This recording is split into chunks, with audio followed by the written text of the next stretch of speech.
শুক্র, সে ভাবপ্রতিকারক গ্রহ শুক্র কিন্তু তুঙ্গী অবস্থায় আছে, এবং এই রবি বুধের যে সহাবস্থান ঘটেছে সেটাও কিন্তু মূলত শুভ অবস্থা এবং শুভ গ্রহ মধ্যগত, একদিকে শুক্র একদিকে বৃহস্পতি। এই ধরনের যোগ থাকলে আমরা বলি যে বিদ্যাবত্তা যোগ বা বুধাদিত্য যোগ, অবশ্যই বিদ্যাবত্তা যোগ। এই বিদ্যাবত্তা যোগের জাতক জাতিকারা উচ্চ শিক্ষা পায়।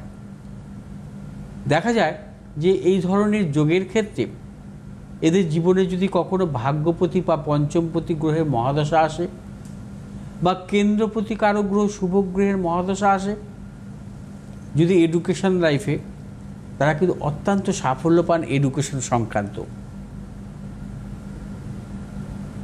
এরা হচ্ছে গবেষণামূলক পড়াশোনার ক্ষেত্রে সাফল্য পান, ডাক্তারি পড়াশোনার ক্ষেত্রে সাফল্য পান, এবং অধিকাংশ ক্ষেত্রে দেখা যায় যে এরা প্রযুক্তিগত পড়াশোনার ক্ষেত্রে সাফল্য পান।